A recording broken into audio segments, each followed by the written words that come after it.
Good morning, true crime friends. How you doing today? Today is Thursday, April the 4th, 2024. Look, there's a lot happening in true crime today. Oh, wait. Hang on.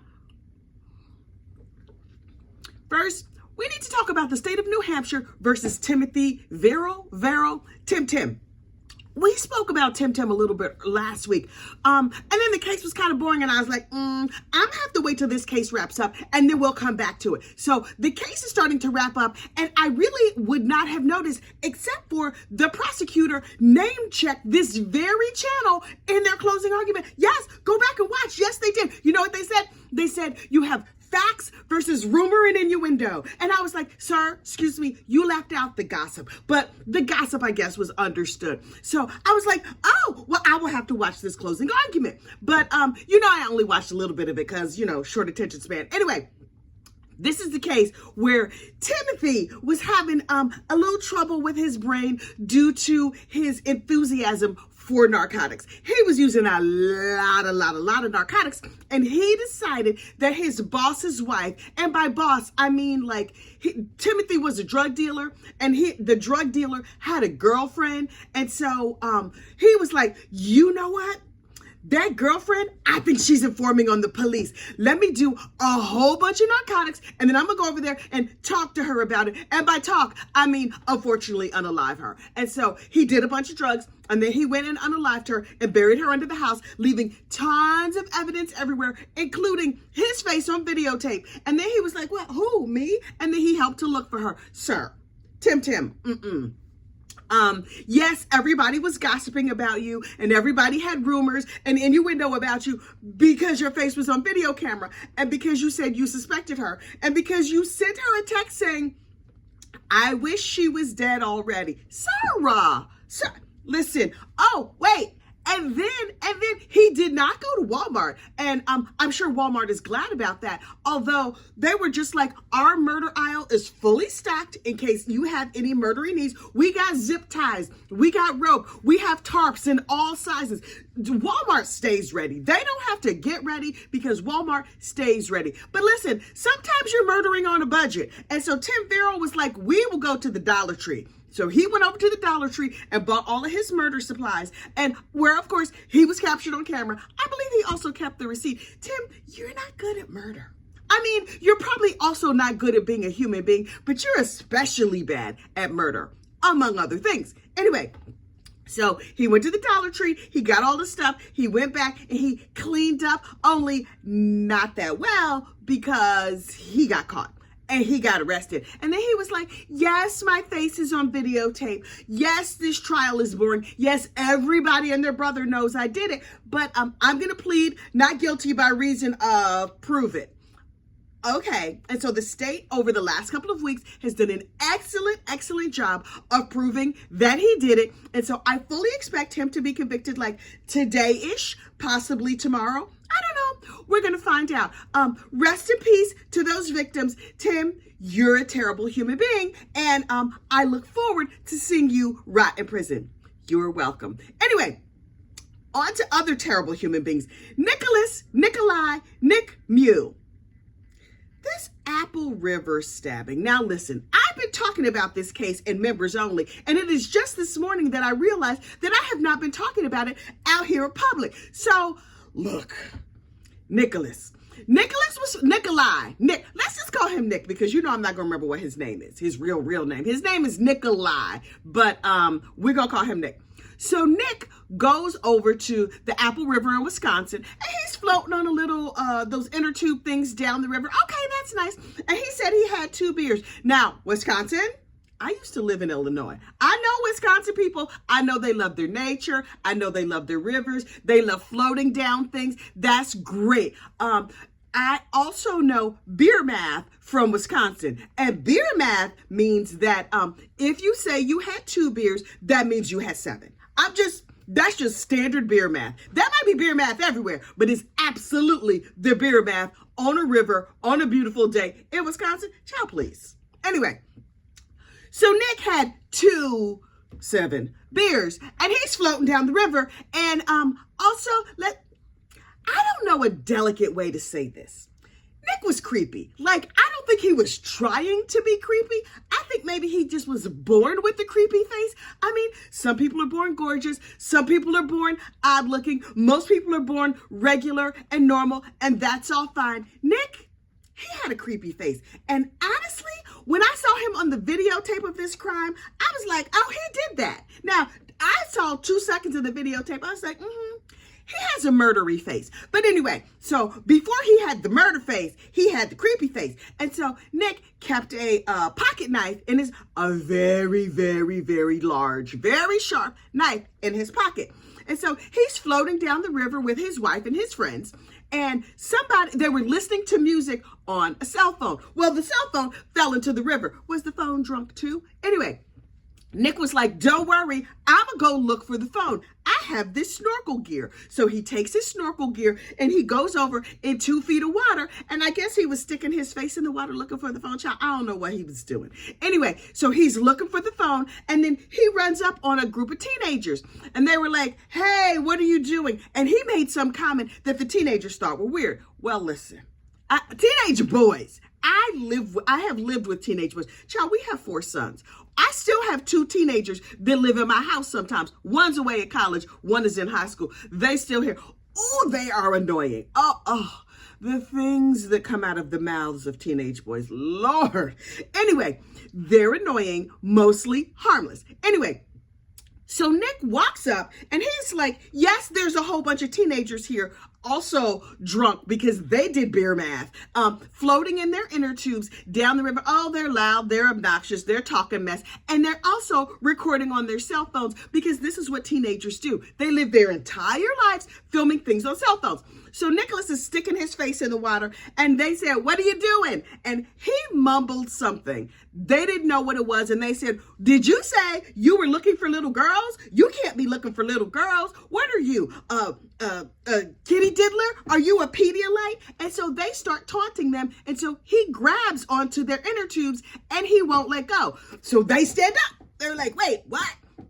He goes to walk away. And I was like, right, this is where this story ends, right? How do we end up in an unfortunate unaliving if this is where the story ends? They keep taunting him and recording him on their cell phones. He turns around and they were saying, help, help, there's a creeper over here. So a random lady who does not know any of these people walks up and is like, sir, leave these kids alone. You know teenagers are obnoxious. Please go. Just go down the river someplace. And so Nick thought about it for a second and thought, I could go down the river someplace or I could just punch this lady in the face. Which one do you think he did? Take a guess. Take a guess. He punched the lady in the face. So the teenagers were like, whoa, you know, teenagers love a fight. Child. Anyway, so there's pushing and shoving or whatever. And then Nick pulls out his big giant knife and starts stabbing people. And it is horrible, horrible. Injuring 5 people, unfortunately unaliving 1. The injuries are gruesome. The knife was big, big, big.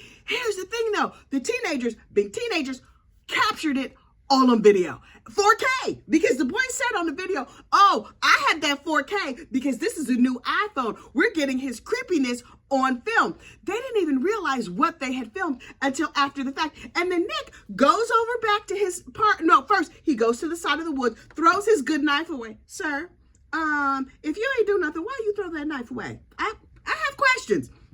Then he goes back over to his party and they stand there for a minute and then they just float peacefully down the river. Now, yesterday, Nick's wife takes the stand. She is called by the prosecution. And I was like, oh, this is going to be fascinating. Obviously, the wife is going to defend the husband. If you thought that, you'd be wrong. And I was like, oh, shoot. First of all, this crime happened 2 years ago. And in the meantime, this loving wife has divorced her husband. They asked this wife a whole bunch of questions. They didn't ask the one question I want to know. Why you divorce him? Were y'all having trouble before? Was the situation what caused you to have trouble? I need to know every single thing about the divorce. And so the wife was not super forthcoming with information because she's like, let me think about this. He was an engineer at a nice company making good money. When he goes to jail, can I still get his pension? Can I get that 401k? She said she was hesitant to testify for financial reasons. Well, personally, I appreciate her candor. And the things that she and her husband talked about while they were married, are still protected under spousal privilege. Ma'am, Mrs. Mew, you know you could just spontaneously utter them out though, right? Because I get the feeling that she wants to say more. And so I was like, oh, Nick said something to his wife that we cannot find out what. And then they floated quietly down the river. The wife was like, yeah, the rest of the trip was very quiet. What he say? Okay, so they go on down the river, and then Nick does everything in his power to hide from the police. But he gets caught anyway because 4K. One of the teenagers slips the surly bonds of this earth, and the others are very, very deeply injured. And Nick was like, they attacked me. I might have accidentally punched that lady in the face who was talking to me. And then he just lied to the police. He told a whole bunch of lies to the police. The teenagers got up there, they showed their scars, they wept openly. It's a terrible, terrible case. And the boy who lost his life, his mama got on the stand. She's gorgeous. She got up there. She's beautiful hair. Now listen, you know we here at Gossip Rumor and Innuendo LLC, and by that I mean just me, are very, very shallow, incredibly shallow. And so I bring you all the latest in fashions from the stand.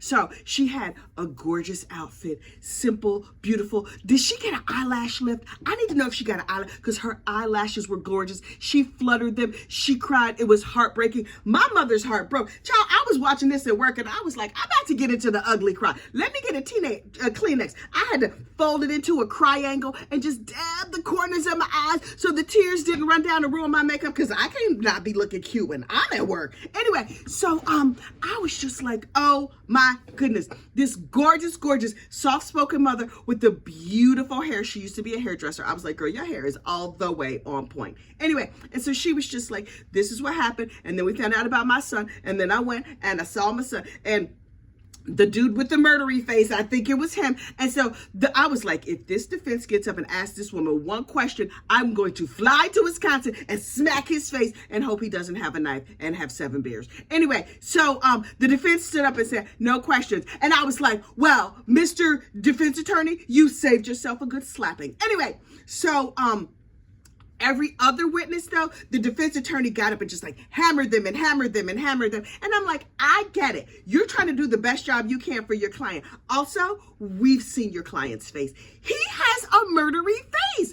I'm telling you, I would edit and put his picture in, but you know I do not enjoy editing. I just make these videos. I just turn on my phone, say what I'm gonna say, and then I get on with the rest of my day. So I'm certainly not gonna look for a picture of that Mama Luke to throw in the middle of my video. No, I'm not. Anyway, so but if you look up Nick Mew, however you pronounce his last name is spelled M-I-U. His face is U-G-L-Y. Anyway, it's murdery. He has a very, very murdery face. So I was like, okay.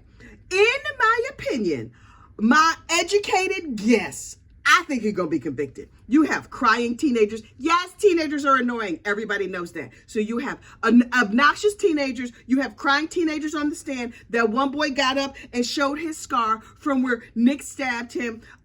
You have beer math. And then there was one lady who said, I am a recovering alcoholic and I saw everything. And let me tell you, I was sober on that day. And she recounted everything she saw. And what she recounted was fine. Here's the thing that really struck me about her testimony. She seemed, number one, terrified. It's 2 years later. She's had many talks with her sponsor about this. I promise you. She's terrified. She was nervous even to look at this Mama Luke. And I was like, oh, he's scary. I wonder if the jury also thinks he has a murdery face. Anyway, she was really, really a credible witness. Everybody else was drinking and partying and doing whatever. This lady was entirely uninvolved. She was like, I was sober as a judge. I was floating with all these obnoxious drunk people. You know, this is not how I want to spend my time, but I do enjoy nature because I'm from Wisconsin. And I saw what happened, and it was that dude, although I'm afraid to look at him because he's super, super creepy. So, we're going to see what happens in that case. I suspect that Nikolai Mew is going to go to jail. Well, he will blend right in, and hopefully his wife will get full access to his pension, and so she no longer has to be afraid of him. I made that last part up. I don't know that to be true at all. That's where the rumors and the innuendo portion of this channel comes in. But I just want you to know that is my personal opinion. I hope he goes to prison, and I hope she gets his whole entire pension. In other weirdo news, I found out last night from intrepid reporter Brandy Churchwell that Chad Daybell and Lori Vallow Daybell were associated with Ruby Franke and Jodi Hildebrand. What? Now listen, birds of a murdery feather clearly flock together over there in Idaho, Iowa. You don't know where they are. Arizona, Utah, Montana, Idaho, someplace over there. All these people were reading the same books, but they took it to like weird different levels. Remember when we talked about like the different levels of Mormonism, the different tiers as it was described? There's like basic Mormon where you just like go to church and be nice to people. And then there's fringe Mormon where you believe in all this weird, creepy stuff. And then there's zombie level Mormon.